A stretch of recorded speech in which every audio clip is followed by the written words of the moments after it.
right, this is JPEG The Raw, show number 218 here on August 7th. Last one we take before Tim runs off to Disney World. Woohoo! As he's got his Disney shirt on. There you go, wishes.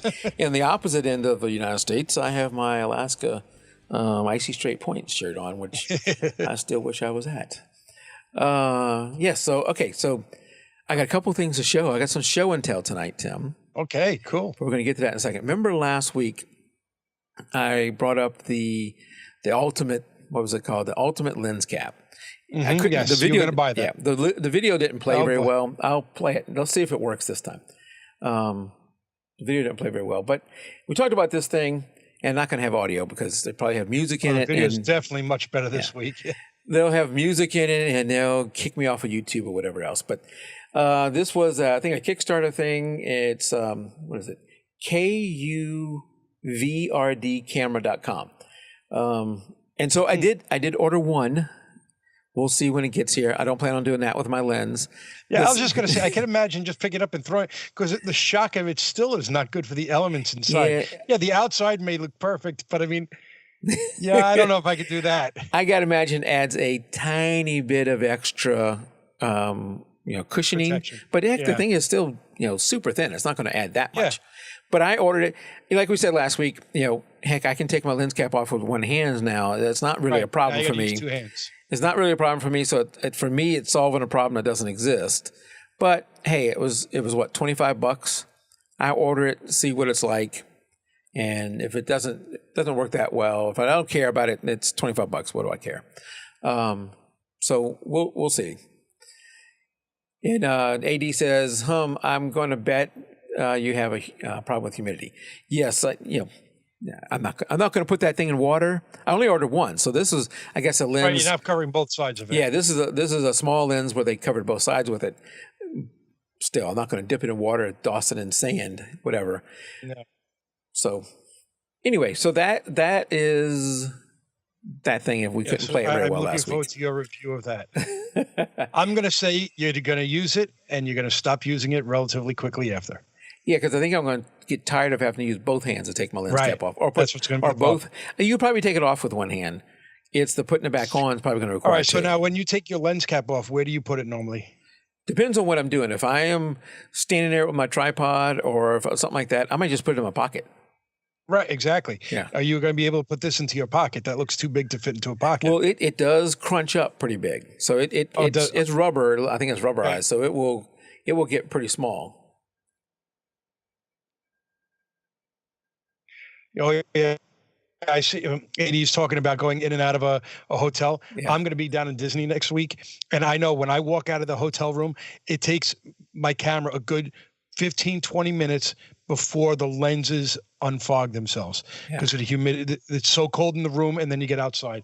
I haven't come up with a good solution to that. Yeah.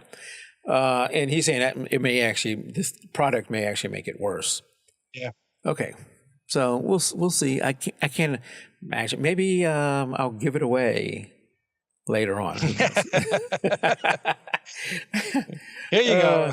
So speaking of, last week we had lens caps. That lens cap we just talked about. Tonight I'm going to show you a different twist, and this was a lens hood. Okay. So you use lens hoods, Tim? Yes. Yeah. I mean, I think everybody uses. Well, I actually prefer that. I think we talked about that versus as opposed to using a UV filter. So I almost always use it. If the lens came with a hood, I almost always use it.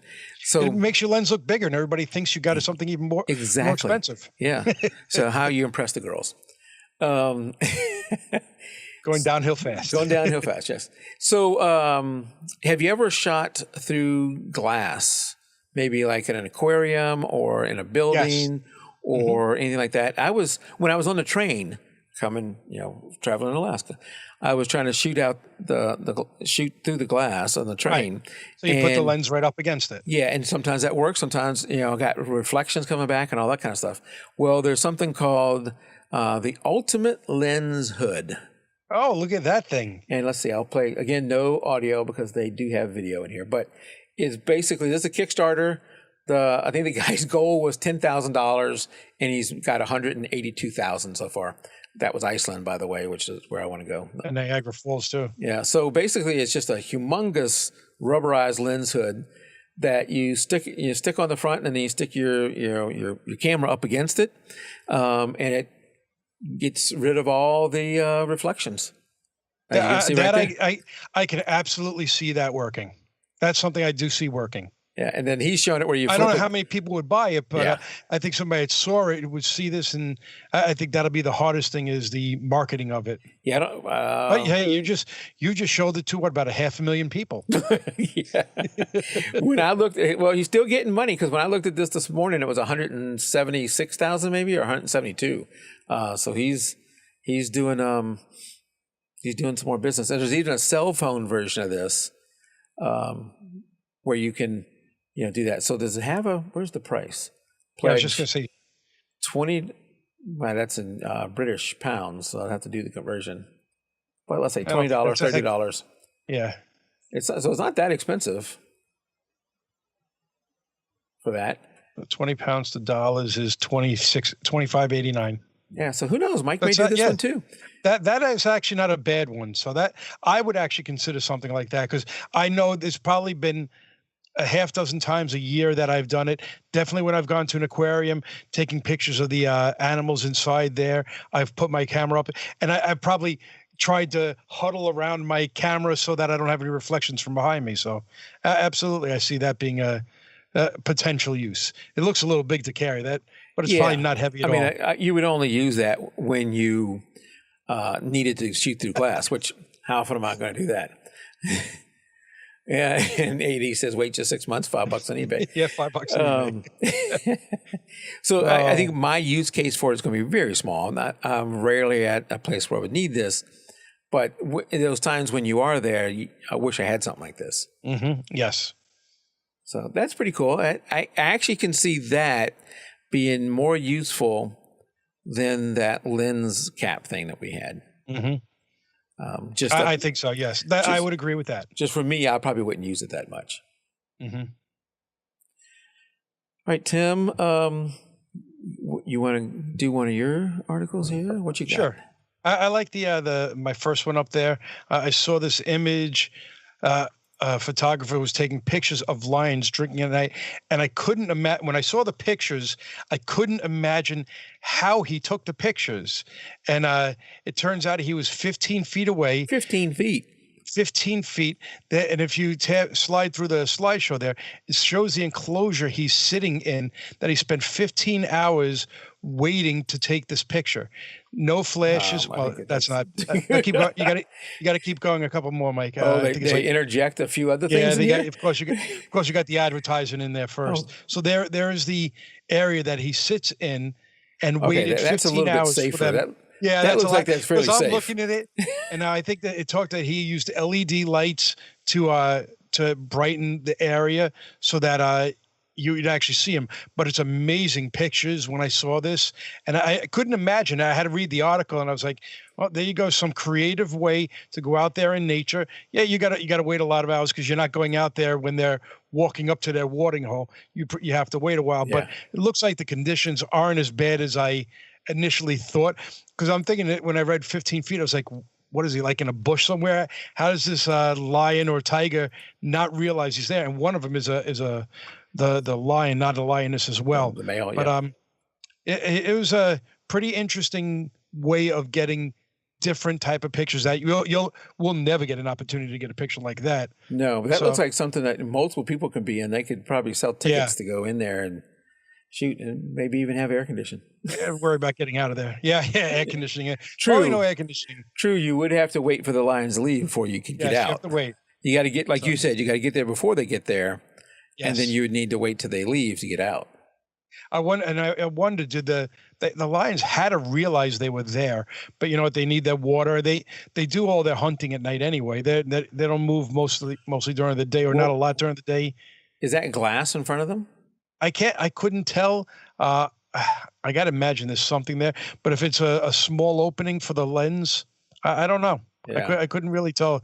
I thought it was an opening, but I can't really tell. Well, from the reflection, it was kind of looking like that's glass, and so it could be the lions, didn't know they were there if they're being quiet. Well, yeah. Well, how? I mean, you got to think about it. You're out in the savannah. I'm assuming this is savannah. Very quiet, and you're going to hear click, click, click, click, click. True. Once you start shooting, You're gonna. I mean, when there's nothing else around you, you're going to hear that. So they probably heard it, and you'll see them looking up in the general direction. So I thought it was a very interesting way of getting a picture. Yeah, that is interesting. I go out and shoot birds in my backyard and stuff like that, and I do have a trick. I know that last Sunday before last, we during a photo review show with AD. One of the people, several people submit birds, and often you have the feeder with the bird, because that's right. If you put a feeder in your backyard, you're going to attract birds, you're going to attract stuff. And, if you like taking photos of birds, you're going to be out there taking photos of birds, and often you're going to get them with the feeder. So here's a trick for you. I don't have a photo to show an example, maybe next time, or maybe, at some point. Here's a trick. Take a large stick or branch or something like that that's in your backyard. I have a bunch of them that I'm waiting for being able to burn them whenever burn season comes. Take a stick or something and put it somewhere near that bird feeder. In my case, I have multiple bird feeders, so the off to the side of one of them, I put a big stick hanging. It's like on a tree, going across, and then lay it on top of the one bird feeder. So right next to the main bird feeder, I have a large branch. Not large, super large, but a branch going across, lay it on top of that. The thought is that the birds will come in, they want to kind of perch somewhere before they go to the feed, or they're waiting for another bird to leave and a perch on that. So if you put that branch there and you know where your angle is going to be, you can then shoot the bird who's come there only for your bird feed. You can shoot the bird on a branch. Yet he's waiting. You can shoot the bird on a branch that looks like he's in total wild. Absolutely. That's a great idea. Yeah. It's one of those little tricks. Yeah. Yeah. So we'll see if it pays off when I get a good one like that. But Nancy is one of the ones who shoots those birds. So if you have that opportunity, you can create a false environment right next to the attraction, the feed. The attraction. Went out there tonight to go and try and take some right before we came, and the bird feeder's out of food, so there was no birds. Apparently they only show up when I have food. Now, do you have problems with squirrels getting to the bird feeders, or? Yeah, but we have those anti-squirrel ones that last until they figure out how to get around it. I was going to say anti-squirrel until a week or two later, and they figure it out. Yeah. All right. Have you've never done stock photography, right? No, I know you have. You still got a couple of pictures out there, right? I do, and I think I have 18. Back in whenever iStock Photo was new, I submitted photos, and I was submitting some, and I got up to like 18 or so photos.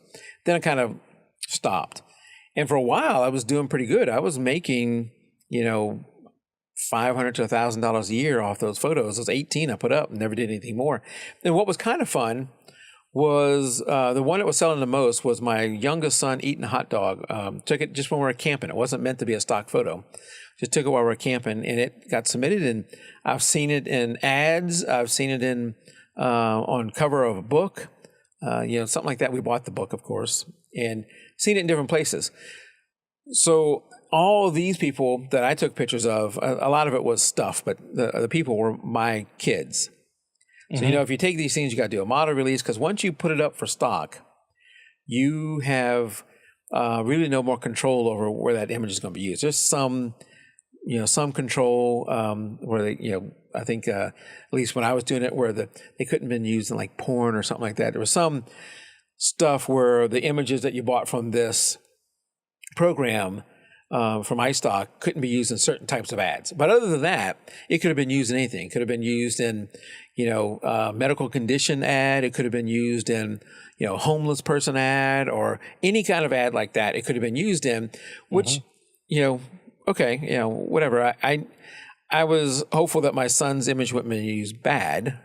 But there's other cases. So let's say what I was going to show you here is this is a girl in South Africa who, her and her friends did a photo shoot with a photographer who was doing a 100 faces, 100 faces, photo, what do you call it?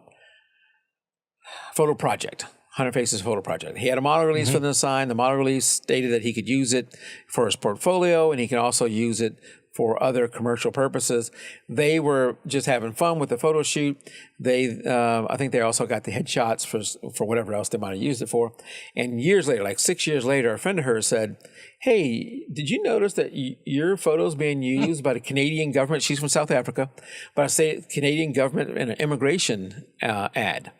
And she goes, "What?" So looked at it and found out that that's the case. And then as she started doing reverse image searches, found that it was used in all kind of things. I think this is the immigration ad for Canada. Found it was used dentistry ad, skin condition ad. Some of these might also do a little bit of Photoshop manipulation. So they might have added some skin conditions to show before and after. And then what else? I think it's also showed in testimonials. It's like when you see those ads. Testimonial. Oh, yeah. Yeah, when you see those ads, it says Phoebe Lopez, campaign manager, says this about this product.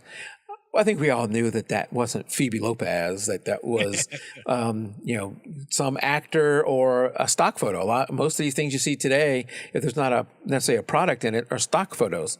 So, that one, here you see Phoebe Lopez, campaign manager, and down below, here's Phoebe Lopez saying, I enjoy being a foster carer, whatever. I find it fulfilling. I think they're talking about, like child care or something like that. And then here's Phoebe. Talk about again. your false advertising. Yeah, so it's just, used all over the place. So she was a little shocked by what, how's my image getting everywhere? And then went back and remembered that, I did this photo shoot with this photographer. So I reached out to the photographer and he showed her the contract. So it was all on the up and up. And she did ask him, hey, can you stop selling it from here forward? And he was kind enough to say, he didn't have to. He was kind enough to say, okay, I'll go ahead and take it down. But of course, anybody who's already bought it can continue to use it for whatever license they bought it for. So, the thing there, she was a little upset she wasn't making money from this, but, you signed an agreement stating that he had the right. So, you don't get money from it. And he might not be making as much money as you think. He's not getting rich. Like for me, I would, especially if you do it through like something like iStock, I made a little bit of money from each person who bought it, and then they were able to go do whatever they wanted to with it within limits. There was rules on what you could use it for, and the volume of what you could use it for. But I definitely wasn't getting rich. So if somebody wanted to cut, somebody wanted a cut of that money, like you're going to get like 37 cents. You're not going to get a whole bunch of money here. But if you don't want your image being used like that, that is something to be careful of, read that fine print. And I think as a photographer, if you intend to do that, you probably should mention that. Even though you're having them read the contract and sign it, if you plan on going out and using it as stock photography, something other than your own portfolio, I think you should tell the person up front, hey, I'm also going to use this for stock photography, and here's what that means. Right.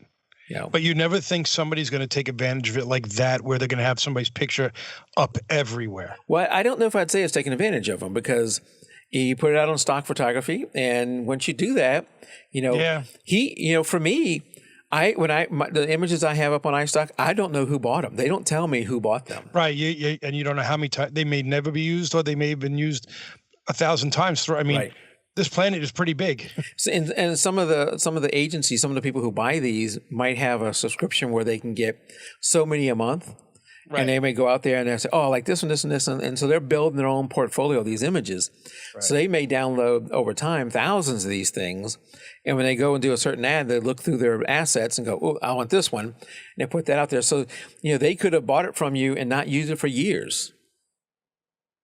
So I don't know. I every once in a while I do a reverse image search on my youngest son's photo just to see where it's at and thinking, that's pretty cool. Is there anything out there? Yeah, he's been in an autism ad. He's been in a Orlando. Orlando had some kind of food pass program or something where you could do this food thing, and they had his photo there. So I show him every once in a while, And he did want a cut of my money. And he was pretty young back. He was. He was pretty young.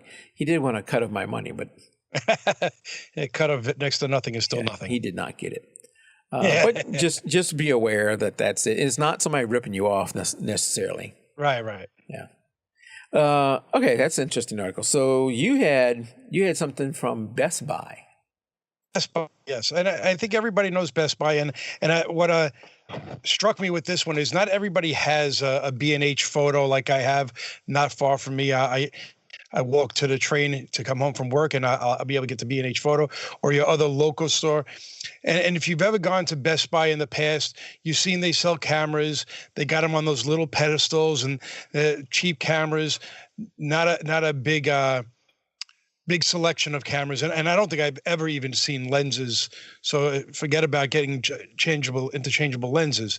So the writer of this article, Michael Flores, had the same experience, was never pleased with it, but he needed to find himself a part-time job, and he realized that Best Buy now has what they're calling camera experience shops. And there's about 120 of these CES shops throughout the U.S., and they're expanding. And they've partnered, according to this, with mainly Canon, Nikon, and Sony to have their brands in there. From the beginning models all the way up to DSLRs. They actually have people that are employees of the brands working there, so they have the knowledge. They send them to training the employees to work with the cameras. I think they also talked about that they have drones as well. So you got your drones, DSLRs.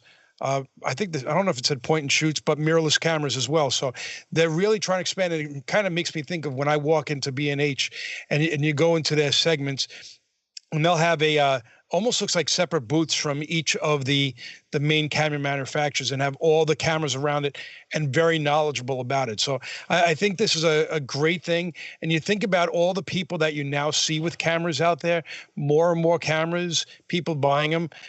Maybe Best Buy is tapping into this market, and it's going to give you the opportunity to, in an area, to go see the camera, hold it in your hand, especially you think about how big some cameras are. Mm-hmm. Do I really want to hold this camera? I know I like to see it before I buy something. And as great as Amazon has on prices, sometimes you get the product that you ordered, and it's like, oh, this is too one way or the other. So it gives you that opportunity to go there and then talk to somebody, explain it to you, so you understand what is the best product for you. So I saw this as a really good opportunity that Best Buy has, and it's going to come out to everybody.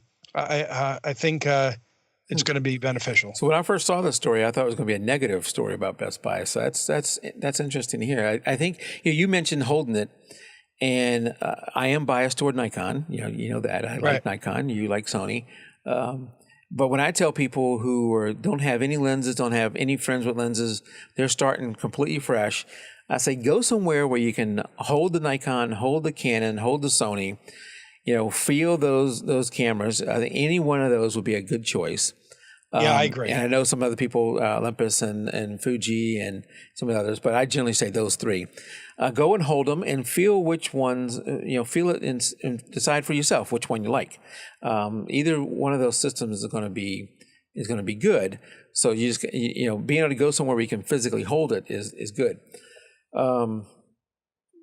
Yep. Because I have, a friend, a lady who works for me who just bought a Nikon, and she bought it somewhere local. I don't know where she bought it. But she bought a Nikon 5600 or something like that, and doesn't know anything. I know you had an article we were going to talk about tonight. We may talk about later about ISO. What is ISO? When I start to understand it after I read the article. when I was just trying to explain to her the simple stuff, the how to do exposure and the three things, I can tell, 30 seconds into it, I was over her head. Over the top, yes. And, often deer in headlights. As you get into photography, you often forget about, those people who are just starting out, that all that stuff is foreign to them. Mm-hmm. And you got to really slow it down and really explain it. And it is, some of it is, if you're coming from this new, it's complex because everything has a trade-off. Shutter speed, fast and slow has a trade-off. Aperture, your f-stop, stopping it down wide open has a trade-off. When you get to ISO, it really just blows their mind. But it all has a trade-off. and telling them that. So I should have started with what I think is one of the number one things for a beginner, especially her. She has a young child. Is here's the first step that you can improve your photos a lot. This is an easy one for them to remember, an easy one to do, and all the other stuff you still got to figure out. But this is the easy one: is get down to your subject's level, especially a child. Absolutely. Don't take all your child's Pointing photos down from 5 feet above, 6 feet above. Get down to their level, and then if you have blurry, out of focus, underexposed, overexposed images, at least it's from their angle. and then you can start working on those other things. I think that is the one tip I probably give out to people more than any other tip, whether they're using a camera, a cell phone, whatever. Exactly. Get down on that level, or even a little lower. Sometimes taking a picture up toward the child, because nobody ever sees that vision, and it changes the whole outlook when you change that background. Yeah, absolutely. All right. Well, I'm always pleased when I see them take a picture in the future doing it the way I said it. That makes me feel good. Whenever I was talking to her, I was showing her some things on the camera, and I know it was all just going over her head, and it was too much to absorb. It wasn't nothing against her. It's just a lot of information to a person new to the subject. And it really makes me want to say, you know what, I'm going to start holding an after work class once a week, once a month, something like that, where after work, for an hour, we're going to have, photo club here at the office. And that's a commitment I'm not willing to do just yet, but right. I would love to do that. And then you can have some hands-on with some of these people. Eventually they'll outgrow me and they'll go past my skill level. So I talk about the fact that, I'm not Yoda, like 80s Yoda. And so he has the skill to train, what do you call it? Padawans. Is that what is the Jedi who's still training? Padawan. Okay. Yeah. Padawan. I am still the Padawan, so training another one is just going to screw things up. But I can start like really low level and help those people. Maybe someday we'll do a beginners, what the JPEG RAW was initially meant, do the JPEG show. Number one thing, find the reset button, play with everything. Yeah. I always say that you cannot hurt it. You can always reset it. Find the reset button, because I have before, like when I was at a sporting event, helped somebody by putting their camera in a certain mode. I said, shoot like this. And then later they come back to me and said, all my images are not working. And they had changed something that didn't work well with the mode I put them in. It's like, let me just set you back to how you were. So yes, have that reset button so you can get back to where because you can set it up and be, bad. All of a sudden, set up your white balance. You shoot in JPEG, you set your white balance to the wrong setting, and now all your images are messed up. So, all right, I got another. So tonight we had the lens cap thing, whatever. That was just a rehash. We had the lens hood, right? Then we had I got two more. That's the only two I've showed, right? Yep. I got a new lens to show you. Okay. Actually, I have two new lenses to show you, but we'll do it's a Sony, right? It's not a Sony. Not a Sony. I'll show you this first one. So, are you into macros at all, Tim? No, not much. I should be, but you're gonna want to be after this. Yeah. Thanks. Maybe not. So this is a Laowa 24 millimeter, so it's pretty wide, f14 macro lens. And again, we're not going to have sound here because it probably have music in it. This guy's got almost $600,000 of his $10,000 goal, and basically it is a long snoot. They're showing a whole bunch of what it can do with video-wise.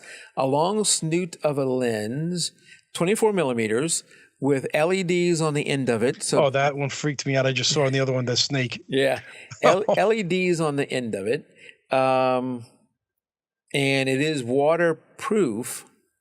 Laowa, I think is what 80 says. Waterproof up to a certain point. There is a USB port on the lens itself. A USB port on the lens? Yeah, so if you I wish I should have stopped it Something right just there. went Okay. by. You Oh, s- that's, oh my God, look at the length of that lens. that thing right there is a USB port. Now, why is there a USB port there? For power for the lights. Right, So right. you are going to have to power the lights through that port. That's right. You could have like one of those accessory battery packs Right. for a phone charger. And somehow you got to attach it to that. And it's got this huge snoot. And, that's showing the old way to do it. And here we're going to show the new way to do it here in just a second. As you can go right in through the stuff. Hold on. That's actually pretty cool. Yeah. So now the lens is extending. You're not moving the so you would have the camera body on a tripod, and the lens is extending out. Yeah, but the lens doesn't move in and out.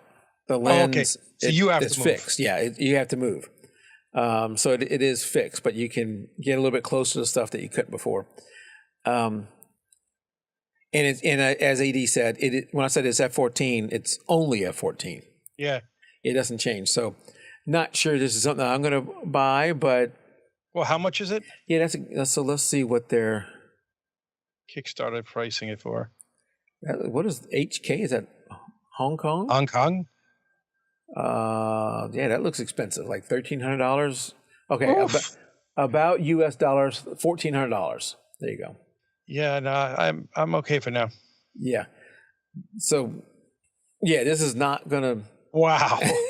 not gonna be something that I'm gonna get, but it is a very interesting macro thing. Oh my God, yeah. We're putting. I think that's pretty cool to put the lights on the end of it. Yeah, I think that's good. So now I mean, at F14, you need to have light. Correct. So now you're creating your own light. Yeah. So in a way, that's 2-to-1. Yeah. I wouldn't have enough use cases for it, but there you go. yeah, that's exactly it. I wouldn't have. Now, how the heck do you transport that? That looks like you'd be afraid to snap it in half. Yeah, well, I guess you'd have to put it, it's probably not longer than, I guess it's longer than a 70 to 200, but maybe not too much longer. It doesn't say there the length of it. Probably says somewhere in this. Anyway, if you want to check it out, it's on Kickstarter. It's just look for that. AD phonetically spelled it for me. Leowa. Leowa. There you go. Search for Leowa 24 Thanks, millimeter out there on Kickstarter, and you can see it. And if you want to spend $1,400, you too can have one. Not something that I'm going to buy. Yeah. No, it's interesting. Interesting find. I'll say that. Yeah. Isn't that interesting? Yeah.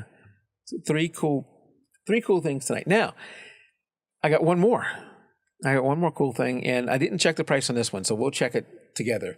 This is one that I might actually, if I can find it.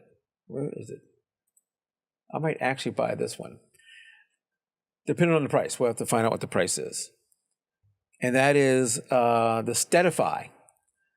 So the Steadify is a belt that you wear around. Okay. It has a pole that when you're not having it up like that, it'll kind of lay to the side. Okay. So here, we'll play this little video as we can watch it, and again with no audio. And they go through their little thing. But anyway, and then it comes back up, and you have a little holder there where you can lay your lens or your camera or your binoculars or whatever else you want, and steadify it. And Steadify it. Is that a new verb? It is their verb, yes. So I wouldn't make this climb because I'm afraid of heights, but if you want to. So I can't. It's not going to be something where you're going to do a long exposure. So it's not in my mind. No. It's not. It's not a rock solid tripod. Yeah, You're still it's not breathing. a tripod replacement for that, but it could be in some cases a monopod replacement. If you're out there shooting, Yes. if you're out there shooting the sports or something, if it doesn't look too dorky, you can be out there with that thing and. I like the idea also for like video. There's a good example of it. So you can see right there. It's around his waist. Your waist is what's holding it. So it does. Right, and he's got a 7200 on there. So instead of using that monopod to the lens, you have it to your waist. And AD picked up on when he's coming out of the airplane. AD picked up on it was the Peak Design camera bag that he had laid down and placed that in there. So you wonder if there's a little bit of back and forth going on there. Do they talk about price for this thing? Oh, here, and you're showing you couldn't put a tripod there because it's all marshy. No, he's going to try and put the tripod down. Yeah. His whole camera's going to sink. Here they give you a nice little handy, where does Steadify excel? And, tell you all that. But where do they have a price? I'm going to get back to you on price. I don't see a price. Maybe somebody can do research as we're talking about it and look and see how much does Steadify cost. And Gary says, I could jerry-rig something like that. I could make it my own thing. Yeah, so this would have to be fairly inexpensive to make it worthwhile. Oh, and AD says, my 3D printer could even make one. There you go. Print your own. I don't know if it would be cheaper. I don't think that it's very expensive to print stuff with it. I don't know what the 3D printer cost itself, but my understanding of the actual printing is the materials and the electricity doesn't add up to as much as you think it would. Mm-hmm. So anyway, I don't own one yet. Yeah. I wouldn't get the use yet. Yeah, I love my monopod that I have. I have two main tripods, and I have really come to using the second one, which is the Enduro, Enduro, whatever, that one that we got that Ali way back in the day tipped me off to, and I bought that one. I really liked it. It's great for most of my lenses, and it's lightweight, and that's what I use most of the time. Speaking of that, I mentioned that I have two lenses to talk about tonight, Tim. Okay. So, as I get into the birding, so what is your longest lens? Let me ask you. I have a 100-400. 100-400. What is the aperture? I think it's 4.5 to 5.6. 4.5 to 5.6. Okay. I can't look at it right now because my cousin has it. So 400 millimeters. Mine was without any teleconverter. So let's skip the teleconverter. Right. Without teleconverters, mine's a 120 to 300 2.8, and it's a decent lens. It's a Sigma because Nikon did Nikon did not make something that was 100 to 300 ish 2.8, and that's what I was really wanting is that 2.8. It's good for sports. It's good for a lot of things I do. But if you're getting into any kind of wildlife, you can always use more reach. There's even a 600 millimeter. You always want more reach, right? Mm-hmm. So I've been looking. I haven't bought a new lens in a long time, and I've been looking for a new lens, and something with a little more reach, but still reasonably priced. Before I show you that, I mentioned that I bought the Sidekick, the Wimberley Sidekick. Right. Okay. I showed you that. Let me show you that again. Mm-hmm. So if I had to do over again, I probably would have bought the full gimbal. So the Wimberley Sidekick. Can y'all see this? Yeah. Let me go to. Yeah, I think last week we looked at this because then you showed me the Osmo also. Yeah, I'm going to go to a shot that's just me for just a second. So because I want to show you something with this. So the way this works is you take your normal ball head. This is my smaller tripod with an Arc Swiss, top. Mm-hmm. You put it into the little groove like that. Okay. Little groove that's on the side of your right. So it doesn't spin anymore. On the ball head, yeah. And then you lock down your ball head. All right. Whoops, wrong way. Oh no, wrong way. No, you're going the right way. There we go. Lock down your ball head, and then this little guy has a little lip on it. The little Wimberley Sidekick. Just slide that in there. You didn't have to slam it like I did. Then you lock that down, and I don't have it level. Now you mount your camera to the side. the full gimbal is going to have it most likely right here, or you do have a side one. And what that gives you is, you leave the base free where you can swivel, but it gives you, once you balance that thing, and perfect balancing is where you can have your lens at any angle, let it go, and it'll stay there. So you can, just with your pinky, even a big lens, just, pinky, just, move that lens ever so slight. So it's really easy to move around, move up and down, and do all that. I do have some cases where the back of the camera will hit right here as I try and go up. Mm-hmm.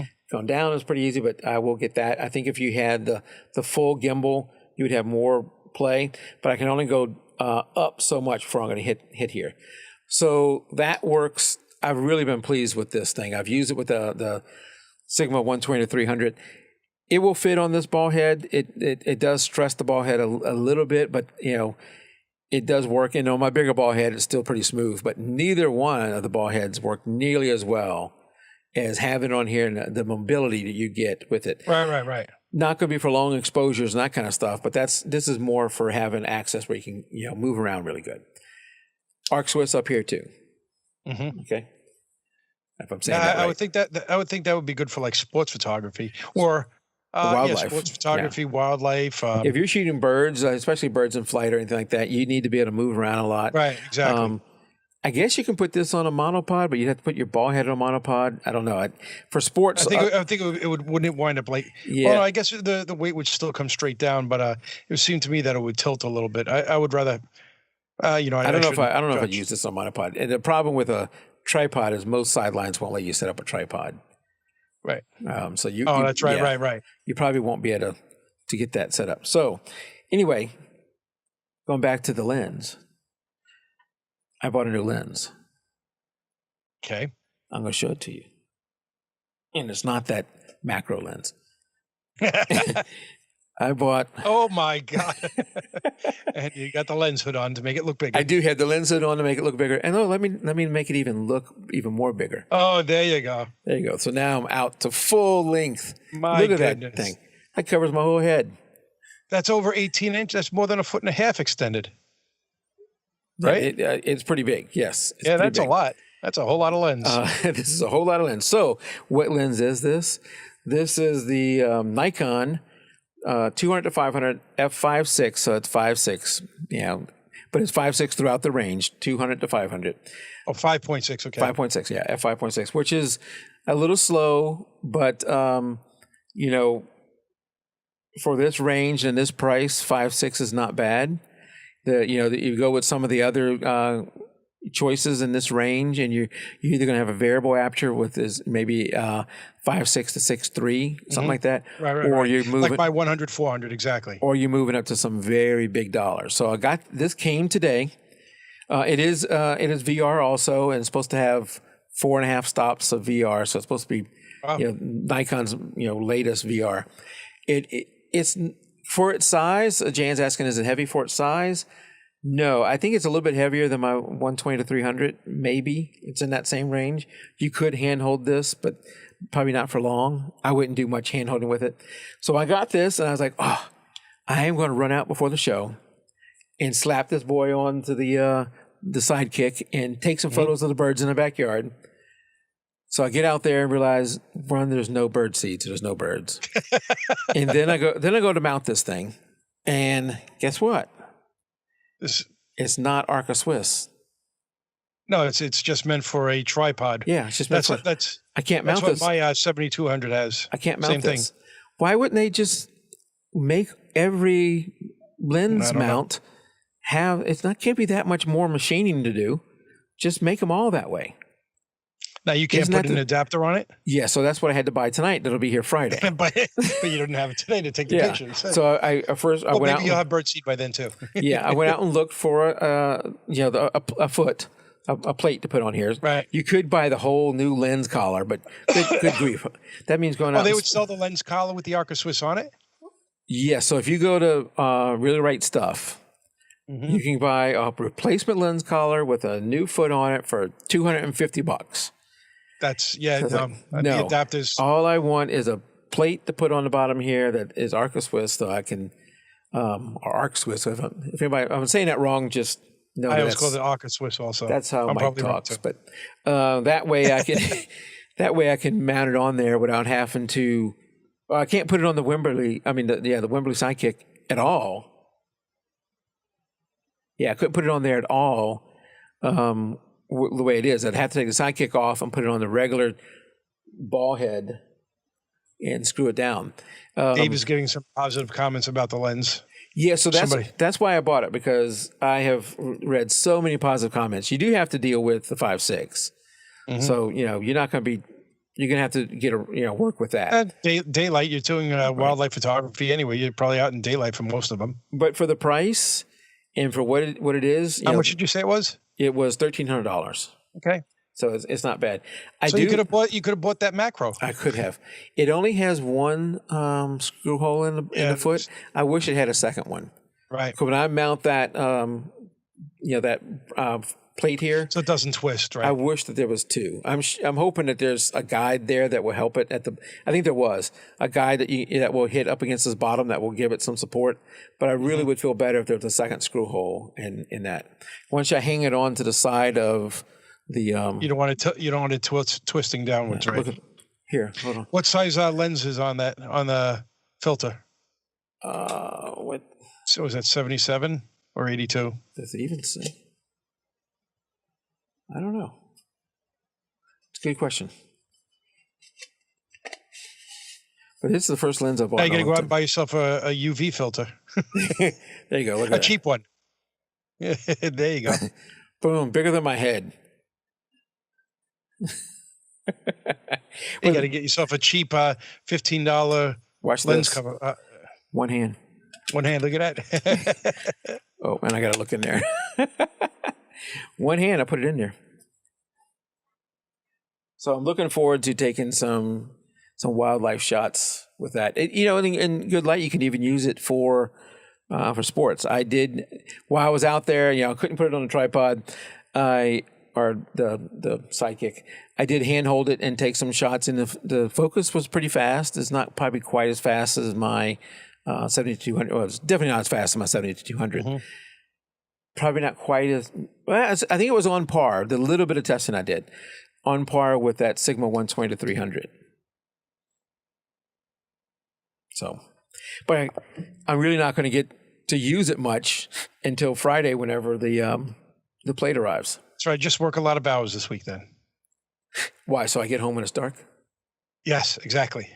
Well, if you work a lot, I mean, I imagine dark for you down there is probably after 8:30 now. Yeah. So Gary, tell me, look on the inside of the 95 millimeter. 95 millimeter. 95. Wow. Yeah. That's a whole lot of lens up front. That is a whole lot of lens up front. It already has dust on it. All right, so that was my new addition. I did have, last week you talked, Tim, about or was it 2 weeks ago, your loop deck? Mm-hmm. I think I might have shown this before. Yes, you did. This is the Stream Deck. So what I'm doing with this is I have pre-programmed Lightroom, Premiere, Photoshop, and Audition, and then that guy way over there is vMix, was what I use for the show. It doesn't really work with vMix right now, but what I'm doing with these guys is when I'm in the program. So let's say when I'm in Audition or Premiere, I'm slowly setting up macros or keystrokes, for example.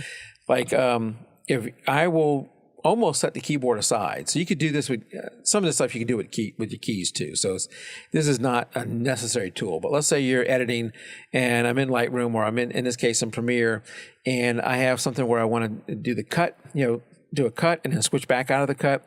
I can just hit a button. So I got my mouse in one hand, this thing in the other, hit cut, hit and go back out of cut, and I'm editing and doing stuff like that. I can go into the the auto timeline, where you're looking at the timeline based on the audio time or whatever. Do that kind of stuff. When I'm in Premiere, I can see what some of the things. I'll tell you what some of the things are that I have set up. Cut, play, export media where, I want to hit the button to export the media. So I'm just starting to set these up. In Audition, I have a thing where I can do the noise capture, noise cancellation, or noise removal, copy paste, because I find that Tim makes very funny comments sometimes. So I might want to copy that comment out of Audition and paste it into a file I'm creating. I also have I might select something like Mike hits his mouse, not his mouse, his mic, and so I'm editing the audio. I'll go through and I'll find a little section. I hit a button and it silences that section. Do the stuff like that. And in Lightroom, if you have tasks that you're doing over and over again, I don't know if I've set much up for Lightroom yet. But you can really streamline. I'll set up a zoom, which is pretty easy to do with the keyboard too. Yes. But some of those tasks that you're doing over and over again, and you can layer some of these things. So it's called the Elgato Stream Deck. It normally retails for I think about $150 on Amazon. You can find sales for less when they had Amazon Prime Day. I think I got it for 90 something bucks, or maybe even less than that. And it is really, if you do a lot of editing and a lot of repetitive tasks, you can start streamlining some of that stuff and automating some of that stuff with one button. Could actually launch multiple things. Now, how did you find it? Actually, from two friends. AD has been using it for a while, and he has sung praises about it and told me how he's using it. And I was almost bought on it, but $150, I said, I don't know if I want to spend $150. Then another show I watched was talking about it, and they had picked it up on Amazon Prime Day, and that's where I saw it was on sale. So I said, crap, it's on sale. I'm over the edge now. I'm going to go get it. Mm-hmm. So, any program, basically it's because it can use your hotkey. Some programs it's designed to work with directly. Other programs, if there's hotkeys, so let's say you hit Control-Shift-P or Control-Shift-Alt something else. Sometimes those keys are kind of hard to hit multiples like that, or Control-Shift, F1 or something like that. To do that, you can set up a hotkey in here that you press that button and it does it for you, or you can even layer it. So think about Gary's question on my 95 millimeter. Yeah. I'll go back and look at it again, Gary. You can go back and set that up and streamline some of your editing.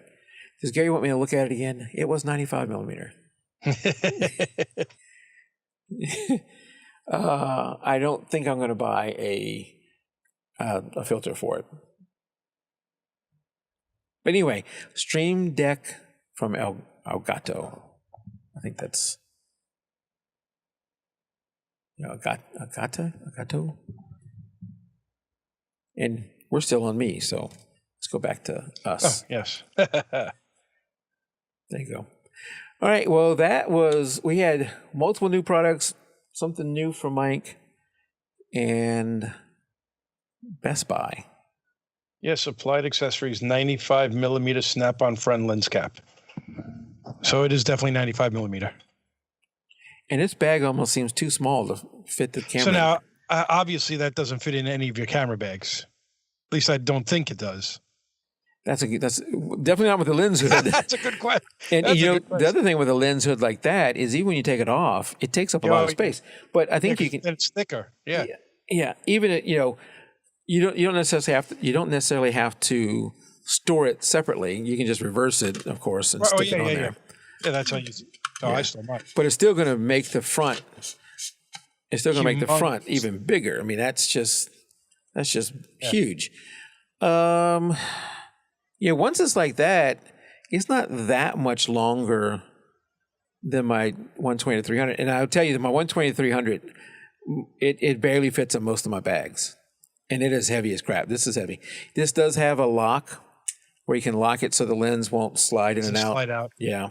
So when you're traveling, you probably should lock that down if it has any capability of moving. So you don't do that. But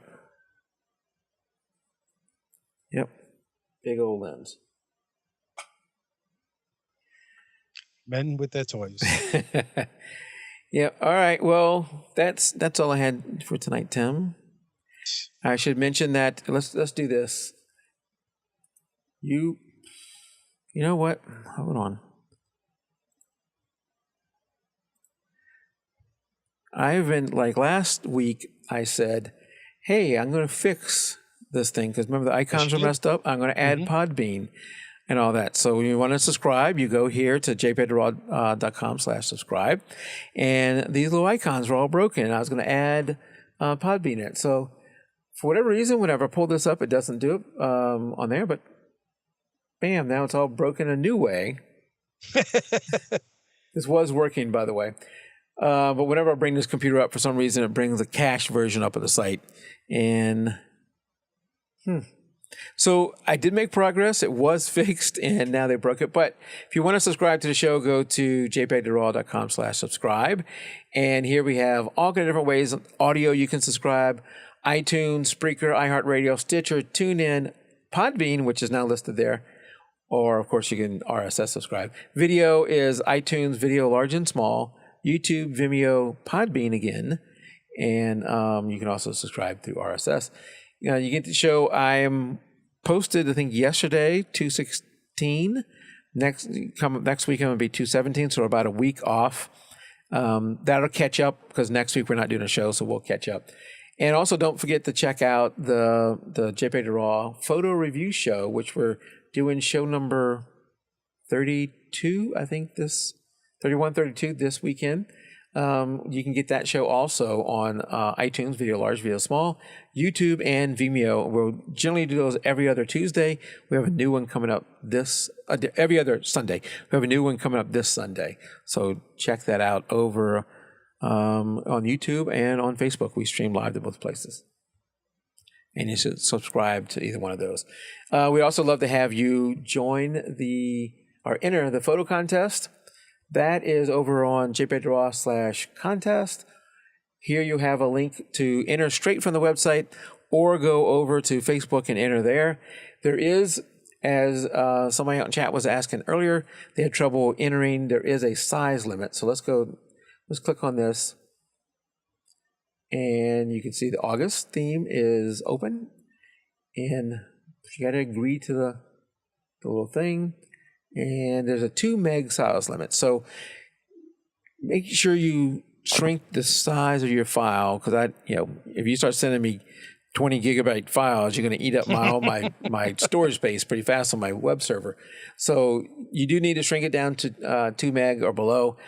If you're having trouble with that, email me at podcast@jpeg.raw and I can provide you some help. Or I can look at maybe increasing that a little bit, but if you're getting really big file sizes, I'm not going to go that high. It's just going to chew up too much space. But you can enter this way, or if you're on Facebook, that is the easier way to enter. And I have links over there on this to the beginners group and the regulars group, where you can go there. The albums are pinned at the top of the groups. And we start a new one every month. So we're only 7 days into the August one. So get your entries in before the end of August. You have all the way to the end of August. Photos need to be taken in the month of the contest. So photo taken in August is what you need to enter. Mm-hmm. All right. So until next show, which we're not here next week. So 2 weeks. Keep it raw. Keep shooting. I'm not here in 2 weeks either. Oh, we're not here in 2 weeks. Yes. 2 weeks out.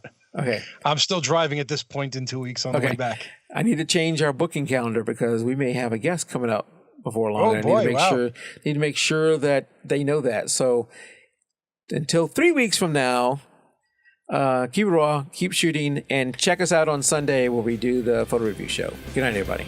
Good night, everybody.